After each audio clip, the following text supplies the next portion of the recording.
আসসালামু আলাইকুম স্যার। ওয়ালাইকুম আসসালাম। তা আপনি অনুমতি না নিয়ে ঢুকে বললেন যে? স্যার আপনি অন্য দিক তাহা ছিলেন তো, তাই অনুমতি নেই নাই। ওটা কোনো ব্যাপার হবি নে। আচ্ছা আচ্ছা বসেন। তা নাম কি আপনার? স্যার পিওনে যেটা বলছে ওইটাই স্যার, আর ফাইলের ভিতর তো লেখাই আছে। তা কি করেন আপনি? কিছুই করি নে, বেকার। বাড়ি কোনে? থানার সামনে। থানাটা কোথায়? বাড়ির সামনে। আচ্ছা, আপনাকে একটা সাধারণ প্রশ্ন করি। আমাদের এই রাস্তা দিয়ে যে আপনি আইলেন, এই রাস্তা কি হাসপাতালের দিকে গেছে? ও আল্লাহ, এ কি কয়? রাস্তার কি অসুখ হয়েছে নাকি যে রাস্তা হাসপাতালের দিকে যাবে? আচ্ছা বলুন তো, এমন কোন জিনিস দেখতে অর্ধেক আপেলের মতো? ওই আপেলেরই বাকি অর্ধেক। আচ্ছা, আপনি কিভাবে ম্যাট্রিক পাস করছেন? স্যার 3 বারে করছি। 3 বারে? জি। আপনি লেখাপড়া এত কাঁচা? কাঁচা নয়, কাঁচা নয়, একদম ফাঁকা। আসলে আমার সম্পর্কে ধারণা আপনার একদমই ফাঁকা। একটা প্রবাদ আছে না sir, failure is the success. ওইটা পরীক্ষা করার জন্যই প্রথমবার ফেল করলাম, তারপর আবার আমি নিজ জ্ঞানে ফেল করলাম। এরপর 10-এ মিলে ঠেলে ঠুলে হেল্প করিয়ে পাশ করা দিয়েছে। আপনাকে হেল করে পাস করাইছে বুঝলাম, তা ইন্টারমিডিয়েট? 4 বারে করছি। কি 4 বারে? কারণ সেই বছর ফেলের হার পাশের হার হচ্ছে একটু বেশি ছিল আর কি। তাই 10 জন যেদিকে গেছে আমিও সেই দিকেই গেছি। 10-এ মিলে করি কাজ, হারি জিতি নাহি লাজ। বোঝেন না? হ্যাঁ হ্যাঁ, খুবই ভালো কথা। তা আপনার কোন বই প্রিয়? স্যার আমার বাপের ব্যাংকের চেক বই আমার প্রিয়। বাপের ব্যাংকের চেক বই? আচ্ছা বেশ বেশ, তাহলে বলুন তো, কোন পাখির ডানা আছে কিন্তু উড়তে পারে না? মরা পাখি স্যার, মরা পাখি। ডানা আছে কিন্তু মরিয়ে থাকে বলে উড়তে পারে না। আচ্ছা আচ্ছা, তা এখন বলুন, হঠাৎ যোগাযোগ অর্থাৎ খুব অপরিচিত থেকে পরিচিত হওয়ার একটি উদাহরণ দিন তো। আমার বাপ মা দুইজনেই একদম অপরিচিত ছিল, কিন্তু বিয়ের পরে মনে হয় কত জনম জনমের পরিচিত তারা। আচ্ছা আচ্ছা, ধন্যবাদ। এবার আপনি আসতে পারেন। হে রতন, এই পরের জন্য পাঠা। কি ব্যাপার, কোনো কথাবার্তা নাই, দপ করে এসে বসে বললেন যে? স্যার আমি আইছি ভাইবা দিবার। রুমে ঢুকতে যে অনুমতি লাগবে এটা তো কোনো রুলসে লেখা ছিল না।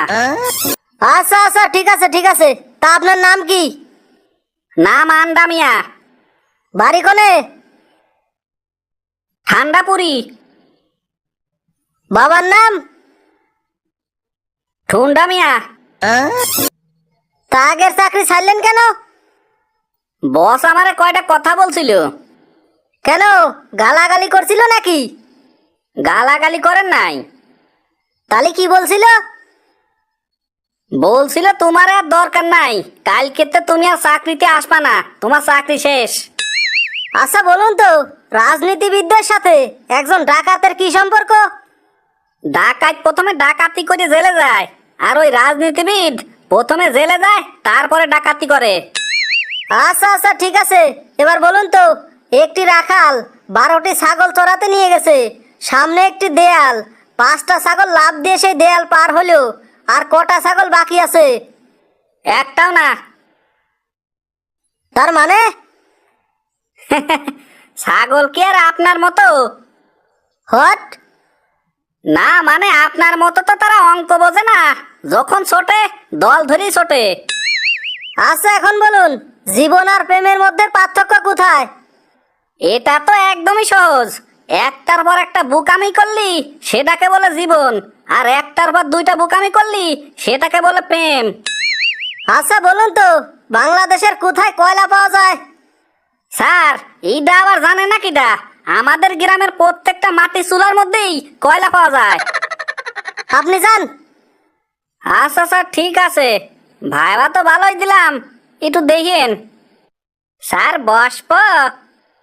বসেন, তবে পাশাটা কিন্তু জারি বসেন। কোনে বইছিলেন, ময়লার ভিতর না কোনে? স্যার আটটি আটটি আইছি তো, খুব গরম লাগে গেছিল, তাই তো রাস্তার পাশে বসে জিরেছিলাম তো, ওই জায়গাতে পাশায় হয়তো মাটি জড়া গেছে, স্যার যাইরেই বসতেছি। তা নাম কি? মফিজ। তা আপনার পার্টিকুলার্স বলুন। জেলা ঝালকাঠি, উপজেলা ননসিটি, গ্রাম কলকাঠি, পোস্ট অফিস স্বরূপকাঠি, ইউনিয়ন ধূপকাঠি, জমি পলিমাটি, সম্পত্তি ভিটামাটি, সুই শীতলপাটি, অবস্থা একদম ফাটাফাটি স্যার। স্টপ ইট, আপনার তো এভাবে চাকরি হবি নে, হবি? আপনারা কে বলছে? আপনিই বলেন না। স্যার আমি আর কি বলবো, নিজের সম্পর্কে নিজে আর বলতে চাইনি। নিজেকে বড় বলে বড় সে না, লোকে যারে বড় বলে বড় সেই হয়। লোকে আমারে বড় বলে সেটাই ভালো স্যার। আপনি যদি মেহেরবানি করিয়ে আমার দিকে তাকাইতেন তাহলে স্যার ভালো হইতো।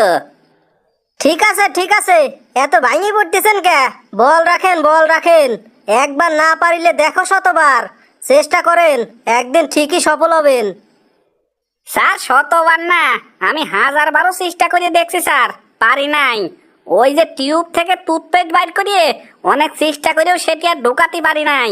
ওইসব স্যার আমার দিয়ে হবি নি। স্যার কোনোভাবে এখানে একটা ব্যবস্থা করা যায় না? টাকা যা লাগে দেব নে, ওটা শুধু আপনার আর আমার মধ্যেই থাকবি। ঠিক আছে, তাই যদি হয় তাহলে আমি আপনাকে একটি শেষ সুযোগ দিচ্ছি। আপনাকে একটা শেষ প্রশ্ন করতেছি, বলুন আমাদের দেশের 3জন মহান ব্যক্তির নাম কি কি? স্যার সহজই আছে স্যার, একজন শেরে বাংলা একে ফজলুল হক, হ্যাঁ ঠিক আছে, তারপর? আর একজন স্যার হোসেন শহীদ সোহরাওয়ার্দী, হ্যাঁ এটাও ঠিক আছে। আর একজন আপনি স্যার, আপনার নামটা যেন কি স্যার? ঠিক আছে, নাম দিয়ে কি হবি, আপনি কালকেতেই জয়েন করে ফেলান। ধন্যবাদ স্যার। আপনাকে অভিনন্দন। আর একটা কথা, ওই যে বললেন না নাম ভুলে গেলেন, জি। বসের নামটা সবসময় মনে রাখাই ভালো, আর যেটা দিতে চাইলেন ওটা কিন্তু ভুলে গেলে চলবেই নে। আমি জীবনেও বলবো না, আমার 14 গোষ্ঠীতেও আর কেউ বলবি না স্যার। আমি আসি স্যার, আর ওটা আমি নিয়ে আসবো নে। আসসালামু আলাইকুম। ওয়ালাইকুম আসসালাম। আচ্ছা যান, তাড়াতাড়ি কিন্তু ফিরবেন, সময় কিন্তু আর বেশি নাই।